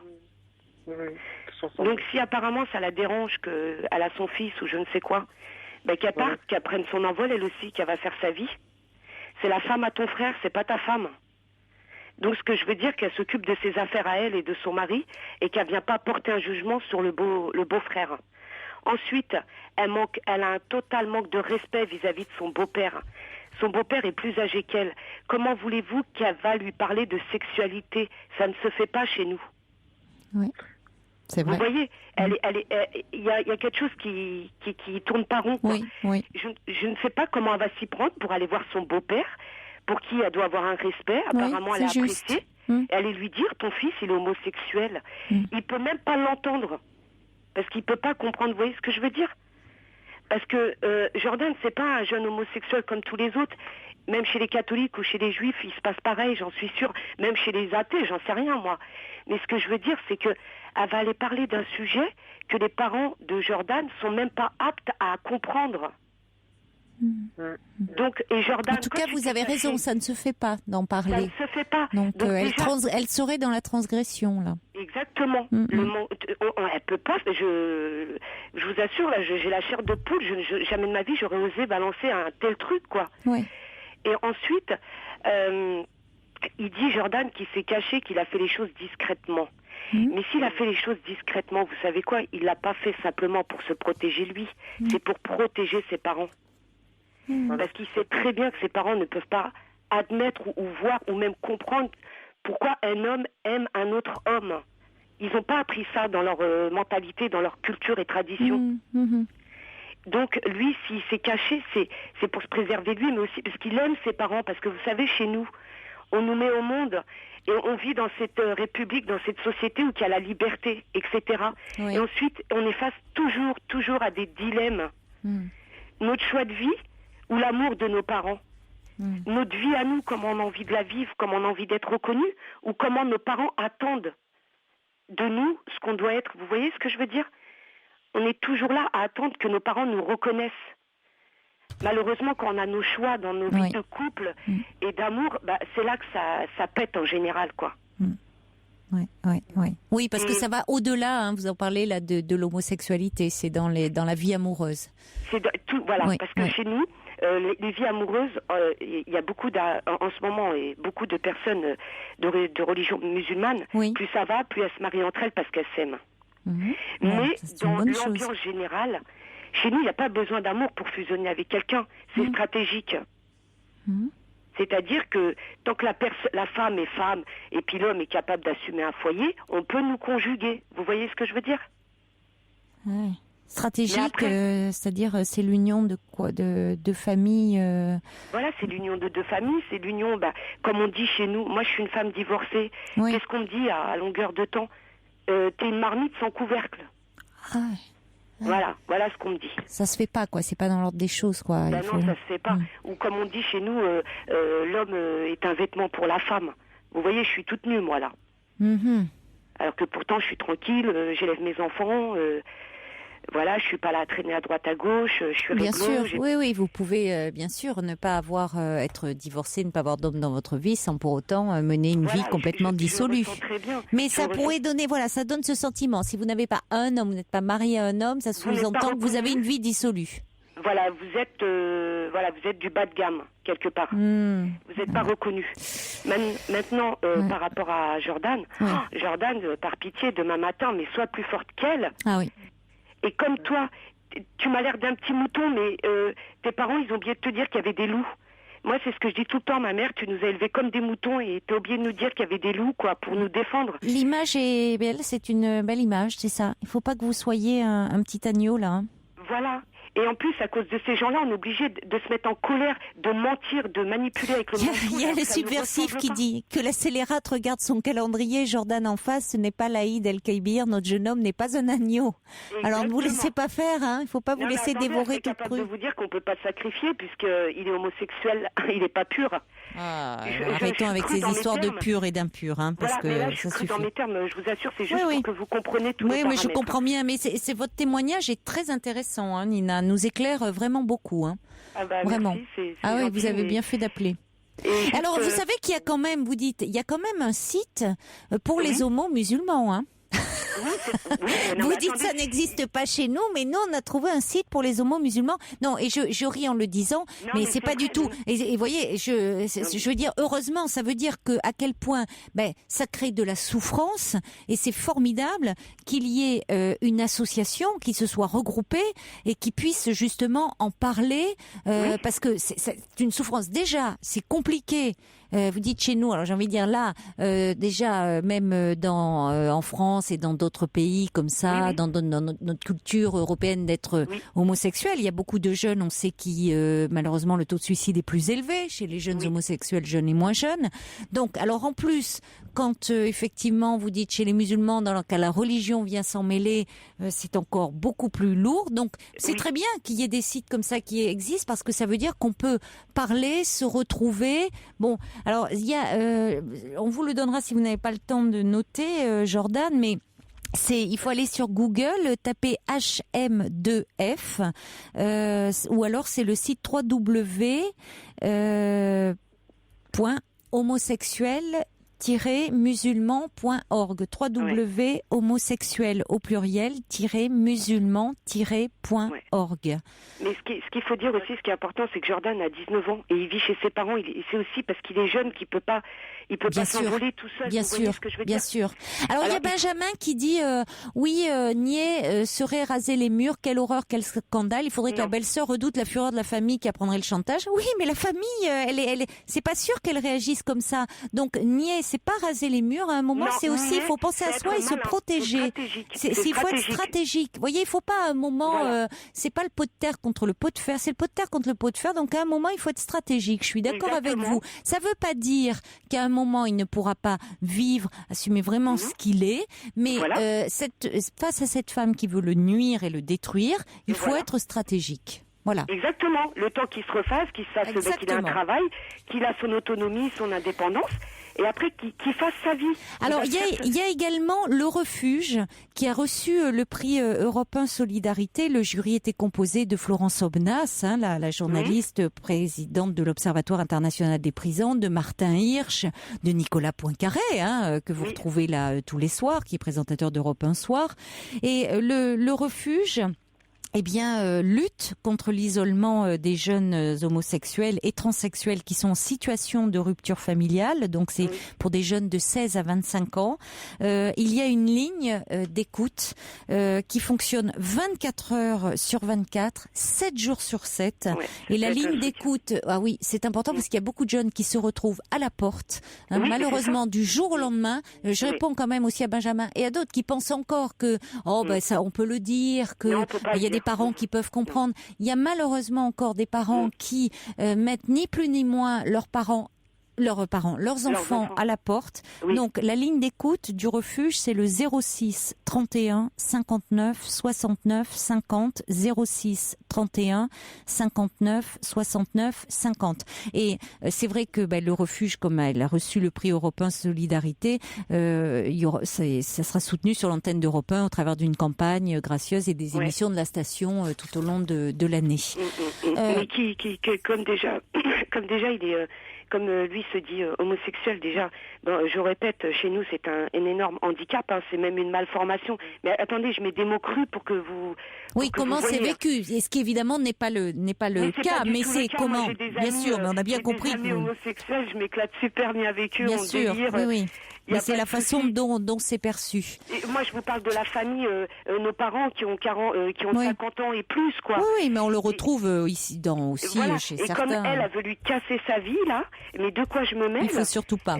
On va accueillir Nina. Restez avec nous parce que vous voyez, j'avais lu le mail de Chaudron de la Barque et il est avec nous au 39 21. D'habitude, il réagit par écrit et là, il est... on a un petit souci. Alors, il y a un mail d'Isaac qui dit surtout ne partez pas sur un coup de tête, Jordan, comme vous songiez à le faire. Elle bluffe peut-être votre belle-sœur. Gardez la tête froide. C'est vrai que quand on a peur comme ça, la peur fait à un moment perdre tous ses moyens. N'oubliez pas que vous n'avez rien à vous reprocher. Vous n'êtes coupable de rien. Exactement. C'est important quand même de le rappeler après tous ces préjugés qui semblent sortis tout droit de notre âge et qui malheureusement existent encore. Alors, vous voyez, il y a Leïla aussi qui dit « je pense pas vraiment que la belle-sœur de Jordan veuille le toucher ou blesser. Peut-être elle cherche juste à aider. » Écoutez, c'est une drôle de façon d'aider. C'est une drôle de façon d'aider. Excuse-moi, pour la personne Leïla qui a écrit ce message, en l'aidant, on sait très bien que si elle en parle au beau-père, ça va juste faire une bombe dans la famille. Mais évidemment, donc, c'est une curieuse aide. C'est pas du tout l'aider là. Non, ça je suis d'accord. On va accueillir, ça y est, on a retrouvé Chaudron de la Barque. Bonsoir, mon cher Chaudron de la Barca. Bonsoir Caroline. Bonsoir. Bonsoir également à la jeune femme dont je n'ai pas retenu le prénom. Nina qui est avec nous. Nina comme le parfum. Et Jordan également, qu'on n'entend plus depuis un petit moment, mais vous êtes qui est là. J'espère qu'il n'est pas parti. Vous êtes là, Jordan, Oui, je suis là. Oui. Voilà. Écoutez, c'est très bien. Normalement, je ne vais pas intervenir avant de très longs mois, mais bon, j'ai entendu votre témoignage et finalement, je me suis dit qu'il fallait au moins que je vous adresse quelques mots et que je vous dise qu'il y a toujours une solution. Seulement voilà, vous avez la tête dans le guidon, si je puis dire, et vous avez l'impression qu'il n'y a pas de sortie de secours. Mais ce que vous ont dit Caroline et Nina, c'est vraiment très très juste, à savoir que c'est avant tout une relation de pouvoir. À partir du moment où vous lui donnez une emprise et vous lui donnez matière à pouvoir exercer quelque forme de chantage sur vous, eh bien forcément elle sera toute puissante. Donc ne vous laissez pas ni abattre ni affecter, et surtout n'évoluez pas dans votre vie intime, dans votre vie amoureuse avec le sentiment d'être coupable de quelque chose, parce que ce n'est absolument pas le cas.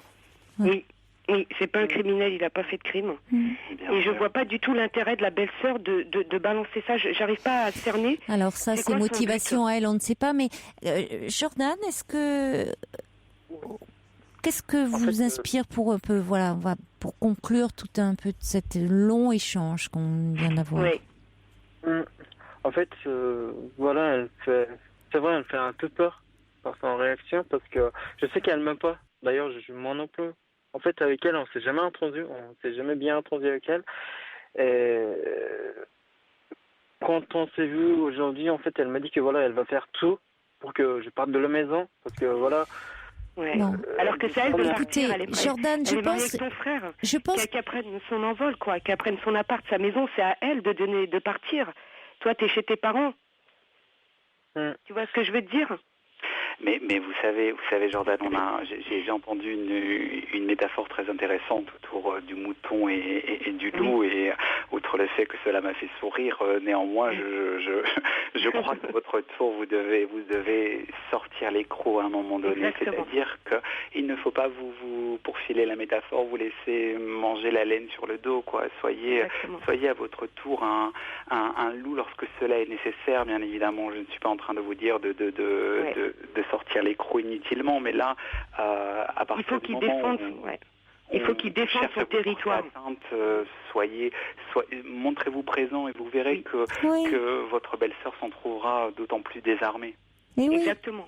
C'est ça, c'était important. Hein, c'est ce que vous vouliez dire. C'était le sens de votre appel aussi, Chaudron de la Barque. Donner d'autres perspectives, parce que il est Jordan complètement perdu.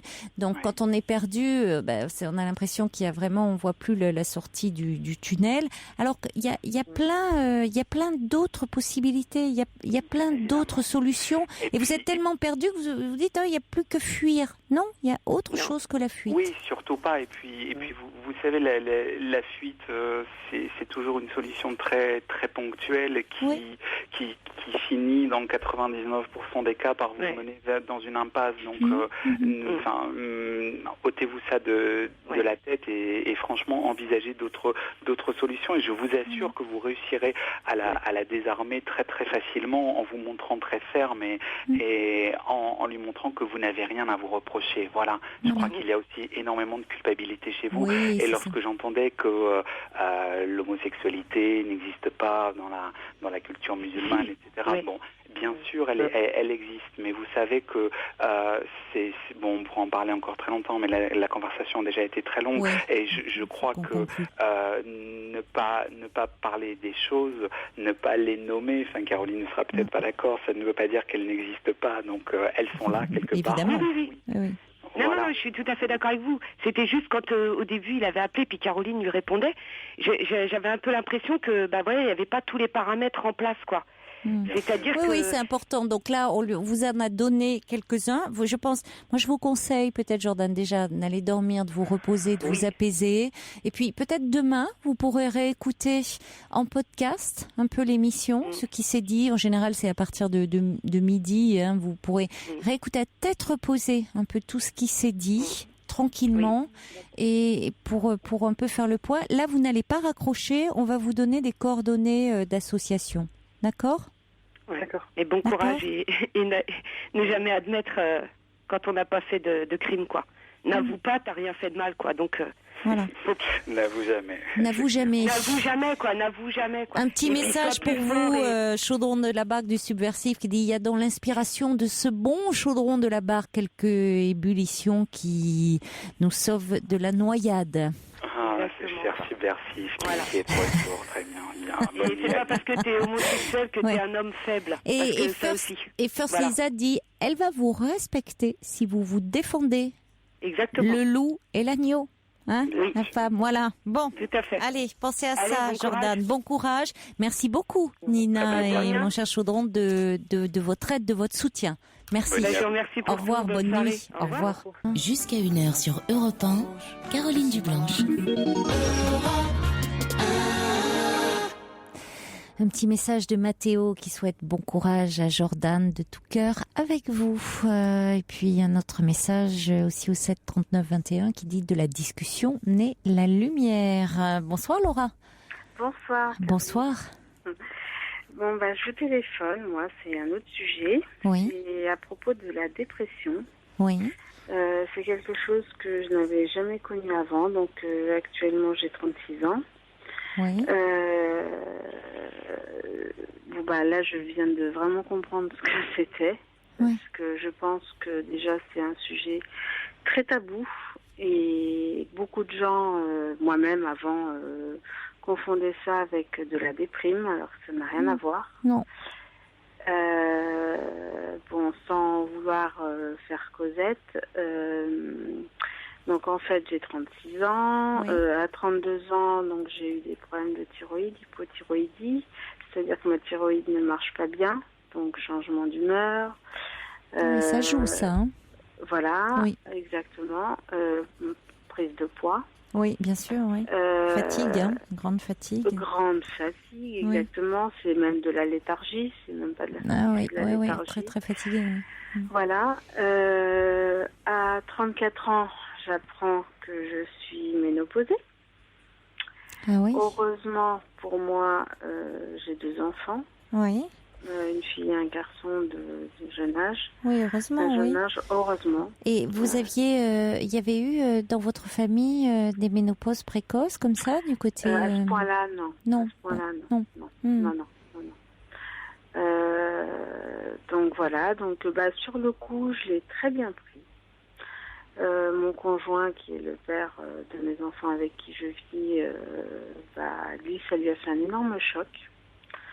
Donc du coup, moi, ça m'a... Enfin, moi, j'ai tendance plutôt à, dans ces moments-là, être plutôt dans le déni, tout va bien, j'ai 2 enfants, voilà. Oui. Lui, ça lui a fait un choc par rapport au fait, c'est-à-dire éventuellement d'un 3e enfant, qu'est-ce qui... Alors, ce qui a été rigolo, c'est que, enfin rigolo entre guillemets, c'est que la nature fait vraiment bien les choses. C'est que j'ai eu mon premier enfant donc en 2004. Lui, je sentais qu'il voulait attendre encore 3 ans. Et puis moi, je le titillais à avoir un 2e. Ça s'est fini que j'ai réussi à avoir le 2e. J'aurais attendu un peu plus, il n'était plus possible que je n'ai un 2e. Oui. Donc comme quoi la nature fait bien les choses. Oui, et votre désir aussi. Voilà. Voilà. Et donc ça a fait un choc à mon conjoint dans le sens que c'est pas évident, que en gros je pense qu'il a vu avant moi que il n'y a plus le choix. Lui, je pense qu'il aurait bien voulu un 3e. Bon, moi, si on m'écoutait, j'aurais bien voulu même 4 enfants, mais après, comme on dit, il faut pouvoir les assumer après. Oui. C'est bien facile de les faire, mais voilà. Oui. Et donc, plusieurs années après, là, je me rends compte que... Parce que là, je suis suivie par une psychiatre qui est très, très bien. En fait, je suis en train de faire le deuil de justement ne plus pouvoir avoir d'enfants. Alors, je sais, j'ai conscience qu'il y en a qui ne peuvent même pas en avoir un, que moi j'en ai quand même 2, que j'ai les 2 sexes. Vous avez garçon et fille. Oui. J'avais garçon et fille, mais par contre, c'est vrai que c'est pas évident du tout de se dire je n'ai plus le choix. Voilà. C'est ça, oui, tout à fait. Et puis il y a aussi les contraintes de la ménopause, c'est-à-dire que j'ai des contraintes de femme plus âgée. Oui. Maintenant. Donc. Oui, bien sûr. Alors que vous êtes très jeune, hein, vous avez 36 ans. Je suis jeune, bien sûr. Voilà. Oui. Donc, tout en ayant conscience qu'il y en a, ils ont des soucis où ils peuvent pas avoir d'enfants. Non, mais ça fait beaucoup. Ça fait beaucoup parce que entre vos problèmes de thyroïde et cette ménopause précoce, ça joue aussi sur votre humeur, hein, sur cet état dépressif dont vous parlez. Hein. Alors, au début, justement, il y a l'année dernière, parce qu'en plus, dans tout ça, je travaille dans le milieu des petits-enfants, je suis auxiliaire de puériculture. Oui. Je travaillais du moins, parce que là, évidemment, je suis arrêtée, dans un endroit vraiment, où pour une fois, j'avais vraiment trouvé un endroit qui me correspondait tout à fait, une équipe, que je suis persuadée que je ne retrouverai jamais. Donc l'année dernière, pratiquement à la même période, vers octobre-novembre, des crises de pleurs où je savais même pas pourquoi, où d'ailleurs ma directrice a été très professionnelle, m'a dit qu'elle pouvait pas me garder comme ça au travail, donc elle m'a renvoyée pour que j'aille chez le médecin. Et de là, on a vu que la thyroïde ne marchait pas, donc j'ai été traitée. Et voilà, et puis j'ai quand même été arrêtée 3 semaines. Et après, j'ai repris le travail, tout allait bien. Cette année, par contre, problème de thyroïde. Alors, par contre, là, j'ai été suivie par une généraliste qui m'a mis en hyperthyroïdie, donc c'était l'inverse. Mais pareil, des crises de pleurs. Donc, on s'est dit que ça devait être la thyroïde. J'ai refait des examens, tout ça. Et par contre, de là, je ne m'en suis plus sortie du tout. C'est-à-dire que je ne suis plus retournée. Donc, depuis le 2 novembre, je ne suis plus retournée au travail. Donc, j'ai un côté où je culpabilise énormément. Il y a un autre côté où je me dis, c'est pas de ma faute parce que ça, on a beau... Parce que même le fait de se dire qu'on est en dépression, même encore aujourd'hui, je peux vous avouer que j'ai du mal à réaliser que je suis en dépression. Enfin, il y a des côtés oui, mais quand ma psychiatre qui me dit à chaque fois, quand elle me voit que je suis en dépression sévère, pour vous dire le genre, je serais du genre à me retourner, qui c'est à moi. Vous voyez, en plus, Bon, donnez-vous du temps. L'important, c'est pas tant. Il y a beaucoup de gens qui souffrent de dépression. Hein, c'est un peu le mal du siècle, on va dire. Alors, c'est pas ça qui va soulager votre difficulté à vivre à vous. Pour autant, Laura, déjà, vous êtes sur le plan de vos problèmes de thyroïde. Vous êtes bien traitée par l'endocrinologue? Voilà, oui. Bon, parce que ça, c'est important de trouver déjà, de trouver le bon dosage, ce qui vous correspond bien, pour que déjà vous soyez, parce que vous me dites, vous avez pris du poids, alors il y a aussi la ménopause qui fait prendre du poids. Il y a ça, il y a cette grande fatigue liée à ce problème d'hypothyroïdie. Plus on vous apprend à 34 ans que vous êtes ménopausée. Tout ça, ça en fiche quand même un sacré coup au moral, hein. Oui, bon, je sais. Donc c'est quand même des deuils à faire. C'est vrai que même si vous avez 2 enfants, il y a quand même, comme vous dites, la possibilité, même si peut-être vous n'auriez pas eu ces 3e, 4e enfants, vous aviez cette possibilité et c'est différent de dire à un moment non, c'est plus possible. Donc il y a des deuils comme ça à faire et c'est compliqué le temps du deuil, mais il faut aussi déjà que physiologiquement vous retrouviez un peu d'énergie, et tant que vous serez vraiment en hypothyroïdie, ça sera compliqué. Donc il faut déjà que vous soyez bien prise en charge sur le plan endocrino et gynéco. Vous avez une gynécologue, endocrinologue? Pas gynéco, j'avoue. J'avoue que ça, j'ai laissé tomber parce que pour voir une gynéco... Enfin, j'avais pris rendez-vous avec une gynéco près de mon travail, mais entre-temps, comme j'étais arrêtée, j'ai annulé le rendez-vous parce que pour avoir un rendez-vous chez une gynécologue, c'est pire qu'un ministre, pardon. Oui. Donc, mais bon... Et comment vous êtes suivie sur le plan de votre ménopause, alors? Par mon endocrinologue. Par l'endocrinologue qui s'occupe également de ça. D'accord. Voilà. Bon, ça serait bien aussi que vous voyez. Mais enfin, c'est vrai qu'elle fait ce suivi aussi. Et par rapport à votre dépression, vous êtes suivi par un psychiatre, hein, je crois. Voilà. Et donc, ça aussi, avant, on parlait de psychiatre. Moi, j'avais des poils qui s'hérissaient parce que pour moi, c'était les médecins qui donnaient les médicaments et que pour moi, ça réglait pas le problème. Ouais. Avant, ma mentalité, c'était ça. Après, là, je suis tombée sur une très bonne. Et puis là, j'étais en état, et je suis toujours en état. Là, j'ai tendance... Voilà, là, en fait, j'ai souvent le masque. Vous voyez, je peux, à des moments, être très souriante, rigoler, tout ça, mais après, je suis épuisée parce que, justement, j'ai gardé le masque. Mais je suis sous antidépresseurs. Là, en plus, les antidépresseurs ont tendance à pas marcher. Alors je savais même pas que ça existait, j'ai des comment on appelle ça, des régulateurs d'humeur, des thymorégulateurs. Bon, oui, peut-être. Et j'ai aussi des anxiolytiques. Voilà, parce qu'il y a eu un jour où je l'ai appelé en catastrophe, chose qui ne m'était jamais arrivée de ma vie. J'étais dans mon lit, impossible de bouger, tétanisée, le corps complètement tendu. ça m'a fait très très peur. Et bon, d'ailleurs aussi, depuis, je ne peux plus prendre le métro, j'en parle même pas, mais le bus, je peux plus le prendre pratiquement toute seule. Et vous êtes suivi, parce qu'il vous prescrit des médicaments, mais est-ce que vous avez un lieu un petit peu pour parler de vous, des relations, enfin de vous être soutenu, parce que vous voyez le psychiatre qui vous prescrit le traitement, mais est-ce que vous parlez, est-ce que vous pouvez parler un petit peu de vous? Alors avec elle, je parle très bien de moi et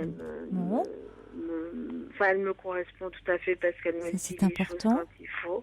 Ouais. Après, bon, j'ai un groupe d'amis qui est formidable aussi. Et bon, je pense que ma dépression, j'ai quand même un détail après, il y a plusieurs choses qui ont fait ma dépression, mais en fait le départ de ma dépression, c'est que dans ce groupe d'amis, j'ai une amie qui a déclenché un cancer du sein. Et moi, dans ma jeunesse, mes parents étaient séparés et sont séparés, et j'ai eu une belle-mère qui pour moi était vraiment comme une mère pour moi, une deuxième mère, et elle est décédée du cancer. Donc là, ça m'est revenu complètement dans le... Oui, ça peut aussi, évidemment. Voilà, j'ai jamais vraiment fait le deuil non plus de cette belle-mère. Oui, alors vous avez raison, parce qu'il y a des deuils comme ça qui n'ont pas pu être faits, et qui, à l'occasion d'autres événements de vie, ça peut être une perte ou une souffrance, un deuil qu'on vit là dans sa vie présente, vont entrer en résonance avec des deuils plus anciens. Donc, voyez, vous faites le lien, et ça va vous permettre finalement de parler de la relation avec cette belle-mère que vous aimiez tant, qui vous a terriblement manqué, et petit à petit, et qui vous manque toujours, et petit à petit d'intégrer sa disparition, de moins en souffrir, et c'est pour ça que souvent la dépression, même si c'est un moment qui est compliqué, difficile à vivre, quand on en sort, parce qu'on en sort, quand on est bien pris en charge, bien aidé, bien accompagné, on en sort plus fort, parce que du coup, c'est qu'il y avait des failles, des fragilités, des choses en nous, des choses qui n'étaient pas bien réglées. Donc après, c'est qu'on a pu les travailler. Donc vous allez pouvoir les travailler, et vous allez en sortir, renforcé. Oui, ça a l'air d'être un mal pour un bien, en fait. Voilà, mais c'est vrai que pour le moment, il faut traverser ça. Mais vous avez déjà, voyez, vous tissez plein de passerelles entre votre vie présente et votre vie passée. Donc vous allez avancer petit à petit, un pas après l'autre. Soyez douce, indulgente avec vous-même, avec vous, avec votre corps. Chouchoutez-vous aussi, dorlotez-vous. C'est un moment où vous avez besoin de vous recentrer sur vous et d'être très douce et très indulgente vis-à-vis de vous-même, Laura. Voyez. Bonne nuit et bon courage. Au revoir.